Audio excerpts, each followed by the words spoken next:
നമ്മുടെ orchid growing സീരീസിന്റെ 6ാമത്തെ എപ്പിസോഡാണ്. ഇത്രയും എപ്പിസോഡ്സും എല്ലാവർക്കും യൂസ്ഫുൾ ആയെന്ന് കരുതുന്നു. കഴിഞ്ഞ ഒരു വീക്കിൽ നമുക്ക് വീഡിയോസ് ഇടാൻ പറ്റിയിട്ടുണ്ടായിരുന്നില്ല. കുറച്ച് തിരക്കും കാര്യങ്ങളും പ്ലാന്റിന്റെ ലോഞ്ചും കാര്യങ്ങളായിട്ട് ബന്ധപ്പെട്ട തിരക്കായിരുന്നു. അതുകൊണ്ടാണ്. അപ്പോൾ ഫസ്റ്റ് തന്നെ നമ്മുടെ പ്ലാന്റ്സിന്റെ അപ്ഡേഷൻ കാണാം. എങ്ങനെയുണ്ട് പ്ലാന്റ് എന്നും പ്ലാന്റ്സിന്റെ ഇപ്പോൾ സിറ്റുവേഷനും ആണ് കേട്ടോ നമ്മൾ കാണിക്കുന്നത്. ഫസ്റ്റ് തന്നെ നമ്മുടെ വൺസീഡത്തിന് അതേപോലെ തന്നെ ഇരിക്കുകയാണ്. റൂട്ട്സ് ഒക്കെ പുതിയത് ഫോം ആയിട്ടുണ്ട്. അപ്പോൾ അതുപോലെ തന്നെ അടുത്ത ഡെൻഡ്രോബിയം ഒക്കെ എടുത്താലും പ്രത്യേകിച്ച് പ്ലാന്റ്സിന് ഒരു പ്രോബ്ലം വന്നിട്ടില്ല. അതെന്താണെന്ന് വെച്ചാൽ കഴിഞ്ഞ തവണ കൊടുത്ത ഫംഗിസൈഡിന്റെ എഫക്റ്റ് ആണ്. ലീഫൊക്കെ നല്ല ഫ്രഷായി, അന്നുണ്ടായ ഡ്രൈനെസ് എല്ലാം മാറി പ്ലാന്റ് നല്ല ഒരു ഫ്രഷ് ലുക്കിലോട്ട് വന്നിട്ടുണ്ട്. അപ്പം ഇതിനു വേണ്ടിയാണ് നമ്മൾ നന്നായിട്ട് ആ വെള്ളമൊക്കെ കൊടുത്ത് അന്ന് ഫംഗിസൈഡൊക്കെ കൊടുത്തത്. അപ്പോൾ ഇനി പ്ലാന്റ്സിന് നല്ലൊരു ബൂസ്റ്റർ കൊടുത്താൽ ഉണ്ടെങ്കിൽ നന്നായിട്ട് ഇത് ലീഫുകൾ പുതിയതായിട്ടുണ്ടാവും. ഇനി റൂട്ടുകൾ ഉണ്ടായി കുറച്ചുകൂടെ നല്ല ഹെൽത്തി ആവും. പ്ലാന്റ് കുറച്ചുകൂടി വലിപ്പം വെക്കാനുള്ള അടിപൊളി ഒരു ന്യൂട്രിയൻ്റ് ആണ് നമ്മൾ കൊടുക്കാൻ പോകുന്നത് കേട്ടോ. നമുക്ക് ഓർഗാനിക് ആയിട്ടുള്ള വളങ്ങളും അതിൽ കെമിക്കലായിട്ടുള്ള വളങ്ങളും എപ്പോഴും പ്ലാന്റ്സിന് മാറി മാറി വേണം കൊടുക്കാനായിട്ട്. അപ്പോൾ ഇപ്പോൾ മഴ സമയം ആയതുകൊണ്ട് നമ്മളിപ്പോൾ ഓർഗാനിക് ഫെർട്ടിലൈസേഴ്സ് ഒന്നും കൊടുക്കാത്തത്. അപ്പം കെമിക്കൽസ് മാത്രമല്ല ഓർഗാനിക് നമ്മൾ കൊടുക്കാറുണ്ട്. ഇപ്പോൾ കഴിഞ്ഞ വീഡിയോസിലെല്ലാം കെമിക്കൽ തന്നെയായിരുന്നു. കാരണം നമ്മുടെ ഇപ്പോഴത്തെ ക്ലൈമറ്റിൻ്റെയാണ് ആ ഒരു രീതിയിലുള്ള ഫെർട്ടിലൈസർ കൊടുക്കാനുള്ള കാരണം. അപ്പോൾ ക്ലൈമറ്റ് നോക്കിയിട്ട് വേണം നിങ്ങൾ ഏത് ഫെർട്ടിലൈസർ കൊടുക്കണം തീരുമാനിക്കുക. അതുപോലെ പ്ലാന്റ്സിൻ്റെ കണ്ടീഷൻ നോക്കുക, എത്ര ഗ്രോത്ത് സ്റ്റേജ്, അതിൻ്റെ പോട്ടിംഗ് മീഡിയ, അതിൻ്റെ ക്ലൈമറ്റ് സിറ്റുവേഷൻ എല്ലാം നോക്കിയിട്ട് എപ്പോഴും ഡിസൈഡ് ചെയ്യാവുള്ളൂ ഏത് ഫെർട്ടിലൈസർ വേണം എന്നുള്ളത്. അപ്പോൾ ഞാനിന്ന് കൊടുക്കാൻ പോകുന്നത് നമ്മളുടെ പ്ലാന്റ്സിലേക്ക് ആവശ്യമായിട്ടുള്ള അയൺ, ഫോസ്ഫറസ്, പൊട്ടാസ്യം എല്ലാ സിങ്കും മറ്റ് സൂക്ഷ്മ മൂലകങ്ങളെല്ലാം അടങ്ങിയിട്ടുള്ള നല്ലൊരു മൈക്രോ ന്യൂട്രിയൻസ് ആണ് കൊടുക്കുന്നത്. അപ്പോൾ ഞാൻ കൊടുക്കുന്നത് ഒരു ജർമ്മൻ ഇമ്പോർട്ടഡ് ഫെർട്ടിലൈസർ ആണ്. കഴിഞ്ഞ വീഡിയോസിലൊക്കെ എനിക്കൊന്ന് ആ ഒരു ഫെർട്ടിലൈസേഴ്സ് ഒക്കെ തന്നെയാണ് നമ്മൾ മാറി മാറി ഉപയോഗിച്ചത്. അതിൻ്റെ തന്നെ വേറെ വേറെ കോമ്പിനേഷൻസ്. അപ്പം ഇതിൻ്റെ റിസൾട്ട് അത്രയും എഫക്റ്റീവ് ആയതുകൊണ്ടാണ് ഈ ഒരു ഫെർട്ടിലൈസർ കാണിക്കുന്നത്. ഇതിൻ്റെ ബ്രാൻഡ് പ്രൊമോഷനൊന്നും അല്ല, ഞാൻ കൊടുത്തിട്ട് റിസൾട്ടുള്ള കാര്യങ്ങളാണ് ഞാൻ നിങ്ങൾക്ക് പറഞ്ഞു തരുന്നത്. അതുപോലെ നിങ്ങൾക്ക് എന്തെങ്കിലും സജഷൻസ് ഉണ്ടെങ്കിൽ കമൻറ്റ് ബോക്സിൽ അറിയിക്കുകയും ചെയ്യാം. അപ്പോൾ ഏറ്റവും നല്ല മൈക്രോ ന്യൂട്രിയൻസ് വേണം നമ്മൾ കൊടുക്കാൻ. വെറുതെ ലോക്കലായിട്ടുള്ള മൈക്രോ ന്യൂട്രിയൻസ് ഒക്കെ കൊടുത്തു കഴിഞ്ഞാൽ നമുക്ക് കൊടുക്കാൻ നമ്മൾ അത്രയും സമയം മെനക്കെടുന്നു, പക്ഷേ നമുക്ക് ഒരു റിസൾട്ടും ഉണ്ടാവില്ല. അപ്പോൾ അതിനു വേണ്ടിയാണ് ഏറ്റവും ക്വാളിറ്റി ഉള്ള പ്രോഡക്റ്റ് യൂസ് ചെയ്യുന്നത്. അപ്പോൾ ആദ്യം തന്നെ നമുക്ക് പ്ലാന്റ്സ് നന്നായിട്ട് നനച്ചു കൊടുക്കാം. ഏതൊരു വളം കൊടുക്കുന്നതിന് മുമ്പും നമ്മൾ വളരെ ഇമ്പോർട്ടൻ്റ് ആണ്. ഇതാണ് ഞാൻ പറഞ്ഞ വളം. ഫെർട്ടിലോൺ കോംബി എന്ന് പറയുന്നതാണ് എൻ്റെ നെയിം വരുന്നത്. കോംബോ എക്സ്പോർട്ടിൻ്റെ ഒരു പ്രൊഡക്റ്റ് ആണ്. നിങ്ങൾ ബ്രാൻഡ് ഒന്നും നോക്കണ്ട. ഈ ബ്രാൻഡ് ഞാൻ യൂസ് ചെയ്യുന്നു, ഞാൻ നിങ്ങൾക്ക് സജസ്റ്റ് ചെയ്യുകയും ചെയ്യും, കാരണം അത്രയും ഗുണമുള്ളതുകൊണ്ട് കേട്ടോ.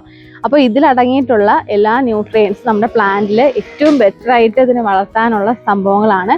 എല്ലാ മൈക്രോ ന്യൂട്രിയൻസും പ്ലാന്റ്സിന് കിട്ടും. പ്രത്യേകം ശ്രദ്ധിക്കുക, ഇത് ഡോസ് കൂടി പോകാതിരിക്കുക. വളരെ കറക്റ്റായിട്ട് യൂസ് ചെയ്തില്ലെങ്കിൽ പ്ലാന്റ് കരിഞ്ഞു പോവുകയും കൂടി ചെയ്യും. അപ്പം ആവശ്യത്തിന് മാത്രം ഉപയോഗിക്കുക. ഓർക്കിഡുകൾക്കായതുകൊണ്ട് നമ്മൾ 2 ഗ്രാം മാത്രമേ ഞാൻ യൂസ് ചെയ്യാറുള്ളൂ. ഇപ്പോൾ പച്ചക്കറിയോ അല്ലെങ്കിൽ മറ്റ് പഴവർഗ്ഗങ്ങളോ അങ്ങനത്തെ എന്തെങ്കിലും വെജിറ്റബിൾ കൾട്ടിവേഷൻ ആണെങ്കിൽ നിങ്ങൾക്ക് 5 to 10 ഗ്രാം വരെ യൂസ് ചെയ്യാം. ഒരു 15 days ഗ്യാപ്പിൽ മാത്രമേ നമ്മൾ ഈ ഒരു ഫെർട്ടിലൈസർ പ്ലാന്റ്സിൽ ഉപയോഗിക്കാവൂ. ഒരുപാട് കണ്ടിന്യൂസ് ആയിട്ടുള്ള യൂസ് ആവശ്യമില്ല.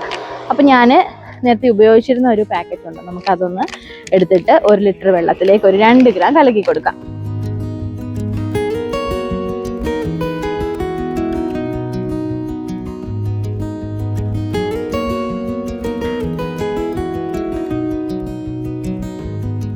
ഇത് ചെറിയ ഗ്രാന്യൂൾസ് പോലെയാണ് ഇരിക്കുന്നത്. ഗ്രീൻ കളറിൽ ചെറിയ ബോളുകളാണ് ഇതിനകത്തുള്ളത് കേട്ടോ. നല്ല ആ ഒരു ബോൾ ഷേപ്പ് നമുക്ക് കാണാൻ പറ്റും. അപ്പം നല്ല പച്ച കളറിലുള്ള വാട്ടർ സോല്യൂബിൾ ആയിട്ടുള്ള ഫെർട്ടിലൈസർ നമ്മളൊരു 2 ഗ്രാമേ എടുത്തിട്ടുള്ളൂ. ഇതൊരു 5 ഗ്രാമിൻ്റെ സ്പൂണാണ്. ഇത് നമുക്ക് വെള്ളത്തിലോട്ട് ഇട്ട് കൊടുക്കാം. ഇടുമ്പോൾ തന്നെ ഇത് അലിഞ്ഞു പോകുന്നത് കാണാൻ പറ്റും.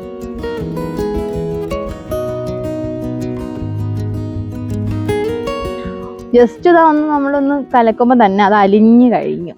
ഇത്രയും ഫാസ്റ്റ് ആയിട്ടുള്ള ഇത്രയും ക്വാളിറ്റി ഉള്ള ഒരു വാട്ടർ സോല്യൂബിൾ ഫെർട്ടിലൈസർ ആയതുകൊണ്ട്, അല്ലെങ്കിൽ കരടും കാര്യങ്ങളൊക്കെ ആയിരിക്കും.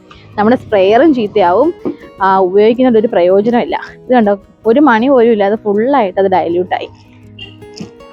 ഇനി ഒരു പ്രഷർ കൊടുത്ത് നമുക്ക് സ്പ്രേ ചെയ്യാം. ഇത് കുറച്ച് ചെടിക്കായതുകൊണ്ടാണ് ഞാൻ ചെറിയ സ്പ്രേയറിൽ എടുക്കുന്നത് കേട്ടോ.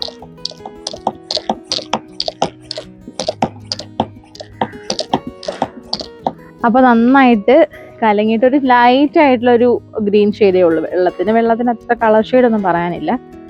ഇത് നമുക്ക് നന്നായിട്ട് സ്പ്രേ ചെയ്ത് കൊടുക്കാം. ഇലയിലും തണ്ടിലും വേരിലും എപ്പോഴും പറയുന്നത് തന്നെയാണ്, എങ്കിലും കാണാത്തവർക്കോ അറിയാത്തവർക്കായിട്ട് നമുക്ക് വീണ്ടും റിപ്പീറ്റ് ചെയ്യുന്നുള്ളൊരു റിപ്പീറ്റ് ഫീല് ഉണ്ടാവും ചിലപ്പോൾ. ഇത് നമ്മുടെ പോട്ടിംഗ് മീഡിയത്തിലും കിട്ടണം, ഇലയിൽ കിട്ടണം, തണ്ടിൽ കിട്ടണം, പൂവിൽ മാത്രമേ നമ്മൾ ഒരു വളങ്ങൾ അടിക്കാതെ. പൂവില്ലാത്തതുകൊണ്ട് അത് പ്രശ്നമില്ല. അപ്പോൾ നന്നായിട്ട് ഫുള്ള് ഇതുകൊണ്ട് ഇങ്ങനെ കുളിപ്പിച്ചെടുക്കാം.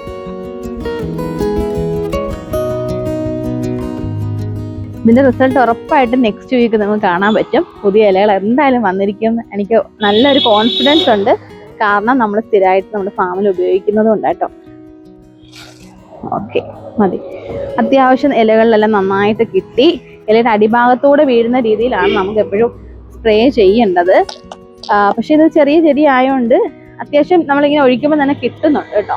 അപ്പോൾ എപ്പോഴും ഇലയുടെ അടിഭാഗത്തൂടെ വീഴാനായിട്ട് ശ്രമിക്കുക. അപ്പോൾ എപ്പോഴും ശ്രദ്ധിക്കേണ്ടത് ഈ ഒരു മൈക്രോ ന്യൂട്രിയൻസ് 15 ഡേയ്സ് ഗ്യാപ്പിലേ കൊടുക്കാവൂ. ഒരു 2 ഗ്രാം മാത്രം മതി നമ്മുടെ ഓർക്കിഡ്സിന്. കൂടിപ്പോയാൽ ഒരു 3 ഗ്രാം വലിയ പ്ലാന്റ് ഒക്കെ ആണെങ്കിൽ.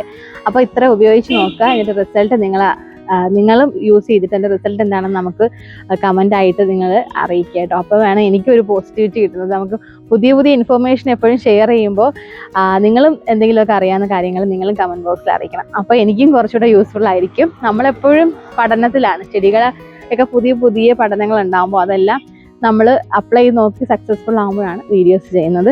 അപ്പോൾ നിങ്ങൾ യൂസ് ചെയ്ത് നോക്കിയിട്ട് അഭിപ്രായങ്ങൾ അറിയിക്കണം. നമുക്കൊരു 15 ഡേയ്സ് കഴിയുമ്പോഴായിരിക്കും ഇതിൻ്റെ റിസൾട്ട് പൂർണ്ണമായിട്ട് അറിയാൻ പറ്റുന്നത്. എങ്കിലും നെക്സ്റ്റ് വീക്കിൽ എന്ത് മാറ്റങ്ങൾ ഉണ്ടായി എന്നുള്ളത് നമുക്ക് നോക്കാം. അപ്പോൾ അടുത്ത വീഡിയോയിൽ അടിപൊളി ഒരു ഓർഗാനിക് ഫെർട്ടിലൈസർ പരിചയപ്പെടുത്തണമെന്നാണ് ഞാൻ വിചാരിക്കുന്നത്. അന്ന് മഴയില്ലാത്ത ദിവസമാണെങ്കിൽ നമുക്ക് തീർച്ചയായിട്ടും ആ ഒരു ഫെർട്ടിലൈസർ പരിചയപ്പെടാം. അപ്പോൾ നന്നായിട്ട് പ്ലാനിലുണ്ടാവും. നമുക്ക് വീട്ടിൽ തന്നെ ചെയ്യാൻ പറ്റുന്ന ചില പൊടിക്കൈകളാണ്. അപ്പോൾ വീഡിയോ ഇഷ്ടമായെങ്കിൽ നമ്മുടെ ചാനൽ സബ്സ്ക്രൈബ് ചെയ്യുക, വീഡിയോ ലൈക്ക് ചെയ്യുക, ഷെയർ ചെയ്യുക. അതുപോലെ പ്ലാൻസ് ഇഷ്ടപ്പെടുന്ന ഫ്രണ്ട്സിലേക്ക് തന്നെ നിങ്ങൾ വീഡിയോസ് ഷെയർ ചെയ്ത് എല്ലാവർക്കും ഒരു സപ്പോർട്ട് കൊടുക്കുക കേട്ടോ. അപ്പോൾ നമുക്ക് പുതിയൊരു വെബ്സൈറ്റ് കൂടി ലോഞ്ച് ചെയ്തിട്ടുണ്ട്, സെലൂസ് ഓർക്കിഡ്സ് അല്ലാതെ theplanter.com. അപ്പം അതിൻ്റെ പേജ് കൂടി ഫോളോ ചെയ്ത് സപ്പോർട്ട് ചെയ്യണം കേട്ടോ. അപ്പോൾ താങ്ക് യു. അടുത്ത വീഡിയോയിൽ കാണാം.